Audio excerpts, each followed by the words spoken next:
The galaxy was old, filled with countless civilizations that had risen, fallen, and risen again. For thousands of years, two massive alliances had been locked in a war that never seemed to end. One was called the Valoran Dominion, a collection of proud and disciplined species who valued order and strength above all. The other was the Koresh Union, a looser coalition of independent-minded races who valued freedom and individuality. Both sides believed they were right. Both sides believed they deserved victory. And both sides had been fighting for so long that even their historians no longer remembered how the war had begun. Everywhere in the galaxy, the war left scars. Entire planets had been reduced to empty husks, their skies forever darkened by the debris of battles. Space was filled with wreckage, broken ships drifting silently, reminders of struggles long past. Children on distant worlds grew up never knowing peace, only hearing stories of battles fought and heroes lost. Generations had lived and died without seeing an end. At first, the war had been fought with excitement and passion. Soldiers believed they were defending their homes, their way of life. But over centuries, excitement faded into exhaustion. Fleets were still built, armies were still trained, but behind every commander's order was the quiet question: how long will this last? In this endless conflict, neither side could ever truly win. The Valoran Dominion had stronger fleets, but the Koresh Union had more creative tactics. Victories were always temporary. A planet might fall only to be taken back a year later. A fleet might be destroyed only for another to appear. The galaxy had become a chessboard where no final move was ever possible. Yet, despite all their power, both alliances feared one thing: collapse. If the war continued forever, one day resources would run out. Ships could no longer be built, armies could no longer be fed, and entire civilizations would fade into silence. This fear drove both sides to search for any advantage, any hidden weapon, or any secret ally that could finally give them the victory they craved. It was during one of these desperate searches that whispers began about a small, quiet system on the edge of the galaxy. A system no one had paid attention to before. It was called Sol, and orbiting its star was a blue and green world named Earth. To most alien historians, Sol was irrelevant. It had no great fleets, no massive trade routes, no colonies stretching across the stars. Its people, the humans, had never joined the wider galactic stage. Records about them were vague, written only in passing by wandering traders or explorers. Some claimed humans were still primitive, barely able to reach beyond their own moon. Others whispered that humans were more advanced than they appeared, simply choosing isolation over involvement. No one knew for sure because humans had never stepped fully into galactic affairs. But when war lasted as long as it had, even whispers were taken seriously.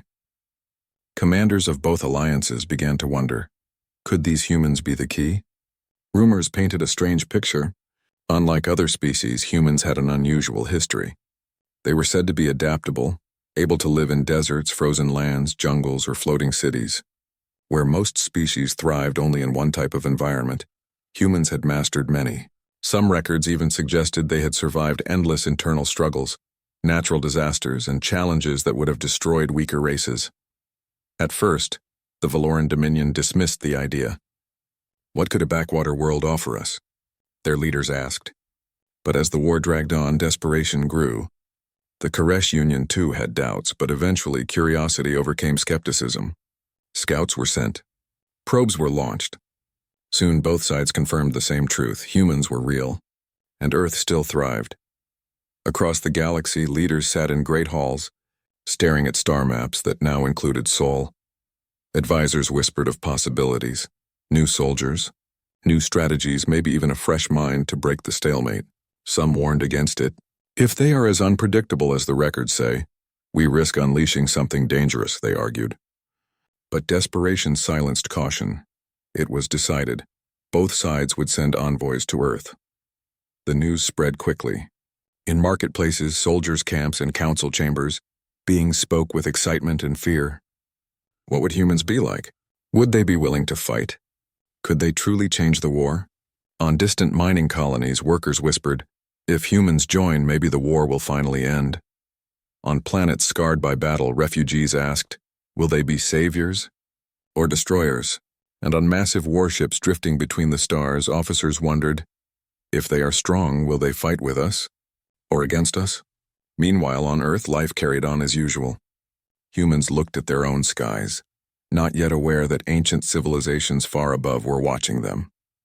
They had their own struggles, technological advances, political debates, dreams of exploring further into the cosmos. To them, the galaxy was still a mystery. They did not yet know that their name had begun to spread across countless worlds, carried in whispers, spoken with equal parts hope and fear. But soon, they would learn, and the galaxy would learn too, that when humans stepped onto the stage of history, nothing would remain the same. The galaxy had made its decision. Both the Valoran Dominion and the Koresh Union would send envoys to Earth. Their mission was simple but uncertain: convince humanity to join their side. If humans were as capable as the rumors suggested, their entry into the war could shift the balance once and for all. But as their ships crossed the stars towards Sol, doubts lingered. Who were these humans? Would they welcome strangers or would they resist? Could they even understand the scale of the galactic war? The Valoran Dominion chose a formal approach. They sent a sleek silver vessel, its design sharp and precise, carrying diplomats trained in the arts of persuasion. The Koresh Union chose differently. They sent a smaller, less imposing ship, painted in bright colors, carrying envoys who valued conversation and openness over power. When both ships emerged from hyperspace near the solar system, the first thing they noticed was its beauty. Planets of many colors circled a golden sun. Great rings glittered around Saturn, icy moons shone far beyond, and Earth itself stood out. Blue oceans, green continents, and white clouds swirled together like a painting. To alien eyes used to metal stations and war-torn skies, Earth looked almost like a dream. From orbit, humans quickly noticed the visitors. Earth had long been watching the skies. Satellites picked up the incoming ships. Governments held emergency meetings, and scientists whispered in both fear and excitement, "We are not alone." For generations, humans had wondered if they were alone in the universe. Now the answer was clear, and it was far larger than they had imagined. The first meeting took place cautiously. Both alien ships remained in orbit while signals were exchanged. At first, translation was slow. The Dominion envoys used complex mathematical patterns, while the Union envoys preferred simple symbolic messages. But humans, adaptable as always, worked quickly. Within days, basic communication was established. When the first alien envoys set foot on Earth, they expected to see fear. In countless other worlds, first contact had caused panic, worship, or hostility. But humanity surprised them. There was fear, yes, streets filled with anxious people, leaders arguing in hushed tones, but there was also curiosity. Cameras rolled, scientists leaned forward, children watched with wide eyes. The aliens realized something important. Humans were afraid, but they were not overwhelmed. The Valoran envoy, tall and imposing, stood before human leaders and spoke with authority. "We are the Valoran Dominion," he declared. "We bring order and strength. The galaxy is at war, and you must choose. With us, you will stand among the powerful." The Koresh envoy followed, her voice calm and welcoming. "We are the Koresh Union. We value freedom, individuality, and choice. The galaxy is at war, but with us you may fight for a future that respects every voice." The human leaders listened quietly. Then one of them asked a simple question. "Why us?" The aliens exchanged glances. It was a fair question. Humanity was young compared to the great civilizations of the galaxy. They had no fleets of thousands, no colonies across the stars. Yet here they were, courted by both sides of an endless war. The Valoran spoke first. "Because you are strong. Your history is filled with survival. You adapt where others fall. That is what the Dominion needs." The Koresh added, "Because you are creative. Where others see only obstacles, you invent new paths. That is what the Union values."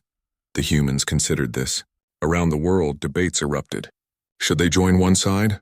Should they remain neutral? Could they even afford to get involved in a war they did not start? Scientists warned that Earth was not ready. Politicians feared becoming a target. Ordinary people wondered if their lives would ever be the same. Yet underneath all the doubt, there was also pride. The galaxy, ancient, vast, and powerful, had noticed them. Humanity, once confined to its small blue planet, now stood at the center of galactic attention. The decision was not easy. Some argued to join the Dominion, believing their strength and discipline could protect Earth. Others supported the Union, believing their ideals matched humanity's spirit, and many argued to reject both to remain free and independent. During these debates, something remarkable happened. The envoys were allowed to observe humans more closely. What they saw changed their understanding forever. They saw humans building machines that could fly, dive, and even leave their own planet, despite their limited resources. They saw doctors saving lives with methods strange to alien science but effective nonetheless. They saw artists painting, musicians playing, children laughing. To species used to war, these small details were astonishing. One evening, the Koresh envoy walked through a human city at night.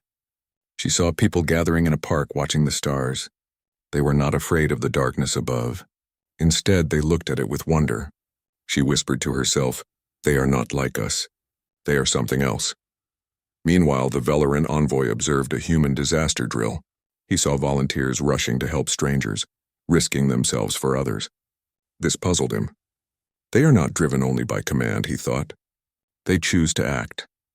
The more the aliens observed, the more they realized that humans were not simply another species to be recruited. They were unpredictable, strange, and perhaps more powerful in spirit than anyone had imagined. When the debates finally ended, humanity gave their answer. They would not yet choose a side. They would listen, they would learn, but they would not be rushed. At first, both alliances were frustrated. The Dominion envoy called it hesitation. The Union envoy called it caution. But beneath their words, both felt something else, unease. Humans had not bowed to fear nor rushed into promises. They had stood their ground. For the first time in centuries, the galaxy had encountered a species that could not be easily controlled. Humanity had entered the stage reluctantly, but with dignity. And though they had not yet chosen a side, one thing was certain. When they did, the galaxy would tremble. Above Earth, the alien ships waited, watching. On Earth, humanity prepared, debating and dreaming. Across the galaxy, whispers grew louder. The humans have arrived. For weeks after first contact, Earth remained under the careful gaze of alien ships. Humanity had refused to take sides, but that did not mean the galaxy would wait. Both the Valoran Dominion and the Koresh Union watched closely, each hoping to be the first to sway humanity's decision. But then something happened that forced humans to act sooner than they had planned. It began when a Dominion patrol chased a Union vessel into the solar system. The Union ship was badly damaged, its engines sparking as it fell toward Earth's orbit. The Dominion ship followed, powerful and confident, believing it had the right to finish its enemy, even in a neutral system. The humans protested. Their leaders sent messages to both sides. "This is our system. Do not bring your war here." But the Dominion ignored them. To the Dominion commander, humanity's words were meaningless. In his eyes, Earth was weak, unimportant, and powerless to stop him. He prepared his weapons to destroy the Union vessel. That was the moment when humanity made its choice. Not with words, but with action. The humans launched their own ships. They were not as advanced as alien fleets, but they were fast, clever, and armed with weapons designed by minds that thrived on problem-solving. The Dominion laughed at first. "What can these primitives do?" The commander scoffed. He was about to learn the answer. The human ships did not attack in straight lines like most fleets. They swarmed like hunters, breaking formation, darting in and out with unpredictable moves. They used the wreckage of old satellites as cover. They hacked into communication signals, creating confusion. They fired in short bursts, forcing the Dominion ship to waste energy on shields. The Dominion commander tried to predict their patterns, but there were no patterns. Humans fought like no species he had ever seen before. They were not stronger nor more advanced, but they were creative. They turned every weakness into strength. Within minutes, the massive Dominion ship was in trouble. Its systems overloaded from constant adjustments. Its crew panicked as humans struck from angles they had never defended against. The Union vessel, saved from destruction, watched in stunned silence. Finally, the Dominion commander gave the order to retreat. His ship limped out of the solar system, damaged and humiliated. For the first time in centuries, a Dominion warship had been driven away, not by the Union, but by a species no one had taken seriously. The galaxy reacted in shock. Word spread faster than light. Across the stars, beings whispered, the humans fought the Dominion and won. On Earth, the victory brought both pride and fear. Pride, because they had defended their world against a power that thought them weak. Fear because they knew the Dominion would not forget. Humanity had stepped onto the stage of galactic war whether they wanted to or not. The Koresh Union responded first. Their leaders praised humanity's courage. "You have shown the galaxy your spirit," they said. "Join us, and together we can end the Dominion once and for all." The Valoran Dominion, humiliated and angry, sent a warning. "You are reckless," they declared. "If you interfere again, we will crush you." But humanity did not bow to either side. Instead, they studied. Scientists analyzed the battle, learning how alien technology worked. Engineers improved their ships, making them faster and stronger. Soldiers trained, not just in weapons, but in strategies that no alien could predict. The aliens watched with growing unease. For centuries, their war had been predictable. The Dominion relied on discipline and order. The Union relied on flexibility and teamwork. Both sides had become used to each other's methods. But humans were different. They did not fight with the logic of fleets. They fought with imagination. And imagination was something the galaxy had almost forgotten. Soon humans joined a second battle, not by choice, but by necessity. A Union outpost near Earth was attacked by the Dominion. This time, humans sent more ships not only to defend their new allies but to test their growing abilities. Again, the galaxy watched. The battle was larger, with dozens of ships on both sides. At first, humans seemed outnumbered, but instead of matching the alien ship for ship, they used tricks. They shut down enemy targeting systems with sudden bursts of radio waves. They hid in the shadow of asteroids, waiting for the perfect moment to strike. They even pretended to retreat, luring Dominion ships into traps. The results were astonishing. Dominion fleets that had survived centuries of war were suddenly unsure. Union ships that had grown weary of endless battles found new hope. And throughout it all, humans showed no fear. After the battle, alien commanders began to whisper among themselves. "They are dangerous," said one Dominion officer, "not because of their weapons, but because of their minds." "They are inspiring," said a Union captain. "Our soldiers fight harder when humans are beside them." In just 2 battles, humanity had changed the rhythm of the war. The stalemate was no longer certain. On Earth, debates continued. Some leaders argued for neutrality, fearing the cost of war. Others believed humanity's destiny was clear. They could not hide any longer. Ordinary people, though, felt something new, a sense of unity. For the first time in history, nations that once argued against each other now worked together, because the galaxy was watching, and they stood as one species. The Valoran Dominion began to cower, though they would never admit it aloud. They had thought of humans as weak, yet humans had shown strength of a different kind. Not brute force, not overwhelming power, but determination, creativity, and courage. The Koresh Union admired humans but also feared them. What if their creativity one day turned against them? What if humans decided to fight for themselves instead of joining either side? Everywhere in the galaxy, the same thought spread.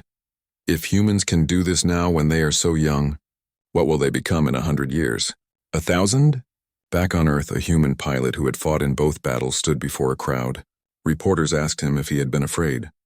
He smiled and answered simply, "Of course. But fear doesn't stop us. It only makes us stronger." That answer echoed across the stars. Aliens who heard it shivered because they realized something important. Humans were not fearless. They were willing to fight despite fear, and that, more than any weapon, was what made them terrifying. The first human strike had ended, but the galaxy understood the truth now. Humanity was no longer an unknown species on a quiet world. They were warriors, thinkers, dreamers, and they had just stepped onto the greatest stage of all. The Valoran Dominion planned its revenge. The Koresh Union prepared new offers. And Earth, still standing tall under its blue skies, began to prepare for what was coming, because this was only the beginning. After the first human strikes, the galaxy was no longer the same. The war that had dragged on for centuries now carried a new name whispered through every fleet, every council, and every colony: humans. No longer were they just a hidden species living quietly on a blue world. They were warriors, strategists, and, most dangerously of all, unpredictable. The Valoran Dominion felt this change first. Commanders who once dismissed Earth as a backwater now spoke with unease. Their soldiers, trained in strict discipline, began to hesitate when they learned humans might be nearby. Some fleets even refused to engage if human ships were detected. To the Dominion, this hesitation was shameful, but it was real. The Koresh Union also felt the change. Their soldiers fought harder when humans joined them, inspired by the courage of their new allies. Yet even among the Union there was unease. For centuries they had defined themselves as clever, free, and adaptive. Now they saw that humans embodied those same traits, but with even greater intensity. And so throughout the galaxy, humans earned two things at once: fear and respect. On Earth, life changed quickly. What had once been a world divided by borders, politics, and rivalries was slowly becoming united. Human leaders realized that the galaxy did not see them as separate nations. It saw them as one people. For the first time, humans began to act like one. The United Earth Council, a new assembly formed after first contact, met daily to discuss their future. Scientists shared discoveries openly across countries. Engineers built new ships in joint efforts. Soldiers trained together under one banner.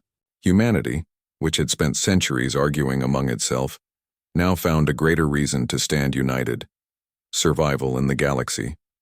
And with unity came progress. Alien technology was studied with human curiosity.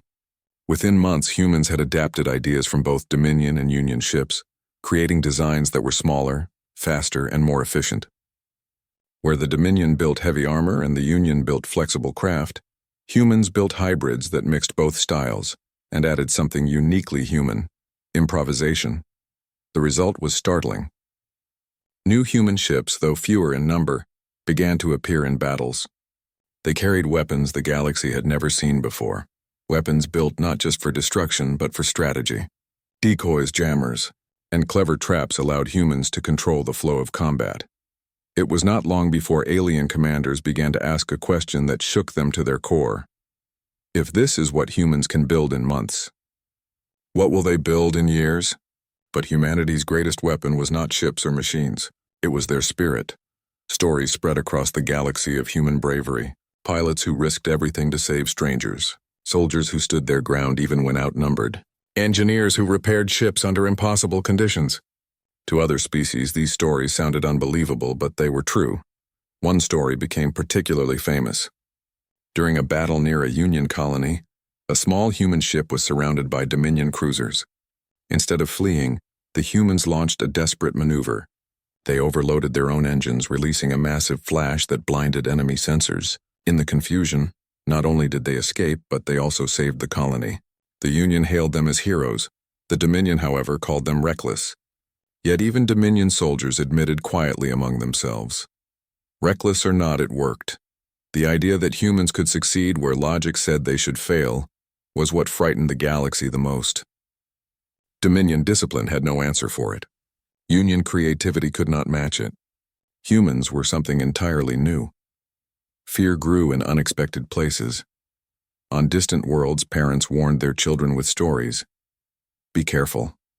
If you ever see a human in battle, do not stand against them. In military academies, alien recruits studied human tactics with both awe and dread. Commanders adjusted their strategies not to win against humans, but to avoid them. At the same time, respect grew just as strongly. Union soldiers began requesting human partners for missions. Colonies welcomed human advisors, eager to learn their strange ways of thinking.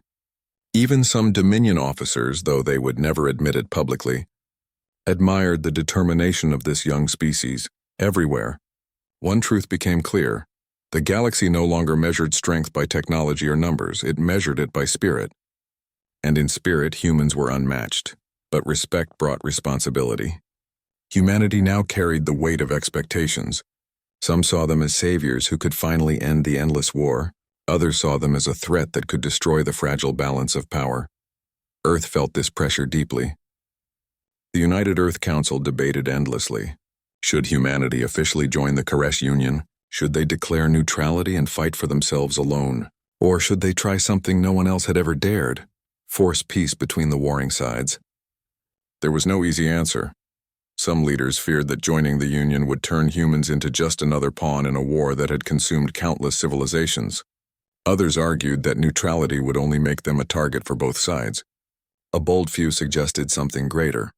Why not show the galaxy a new path? Why not become the bridge between Union and Dominion? It was a daring idea, almost unthinkable. Yet it reflected something deeply human, the belief that even in the darkest times, peace was worth chasing. Meanwhile, the Dominion plotted revenge.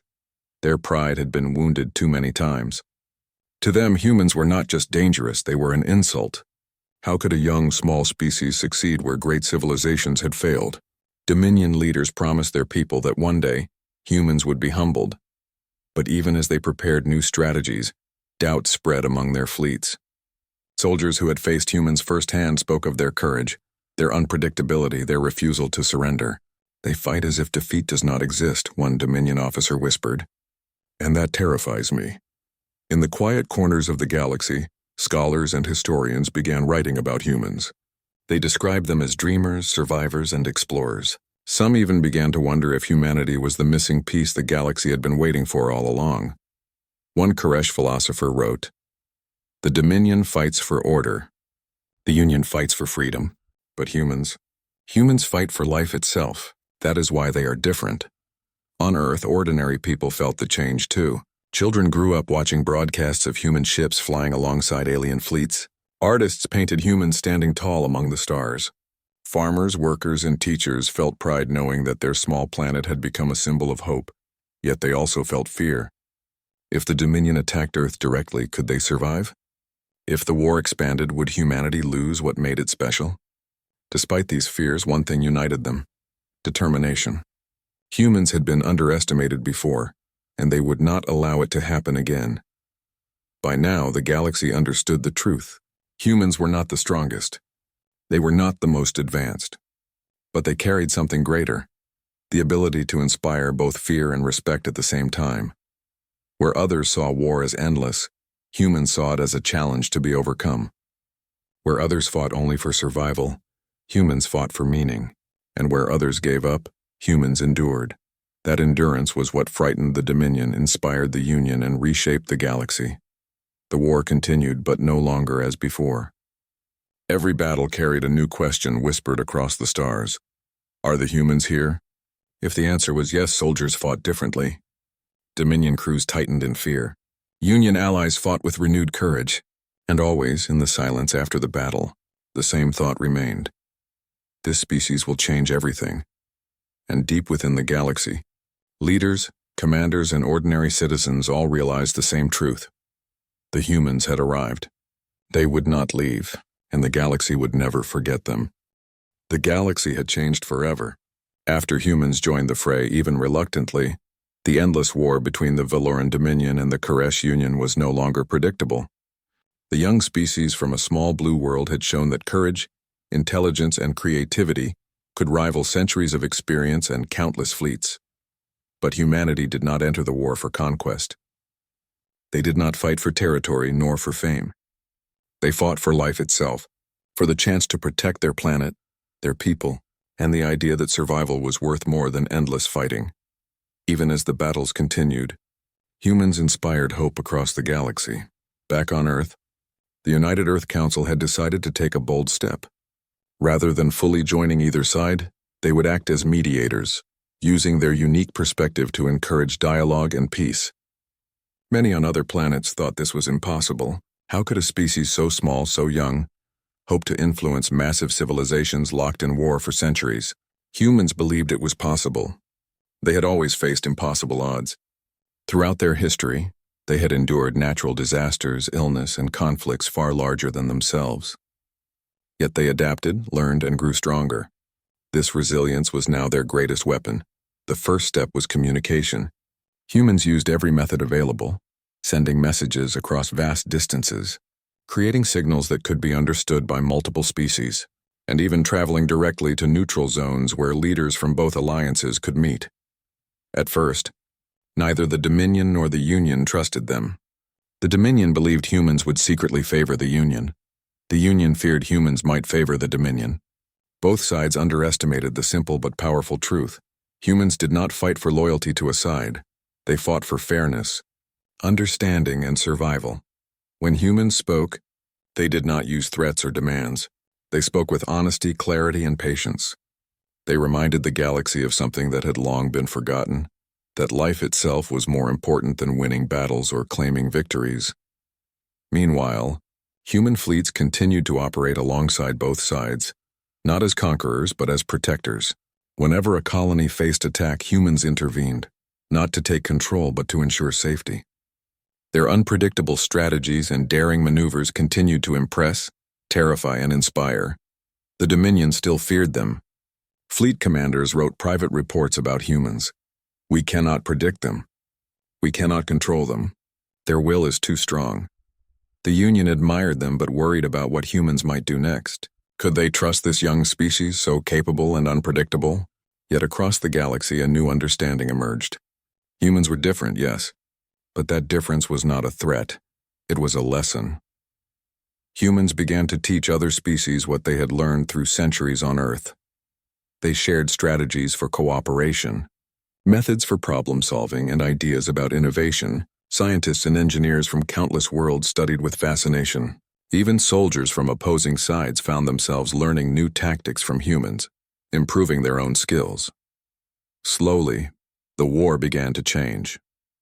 Battles became less about total destruction and more about strategic outcomes. Leaders started considering alternatives. Diplomacy, negotiation, and compromise, concepts that had been almost forgotten, re-entered the conversation. It was not immediate. Centuries of conflict could not be undone in weeks or months. But the presence of humans showed that change was possible, that the galaxy could be more than endless war. One of the greatest changes came from an unexpected place: young species who had never fought before. Watching humans, they learned courage.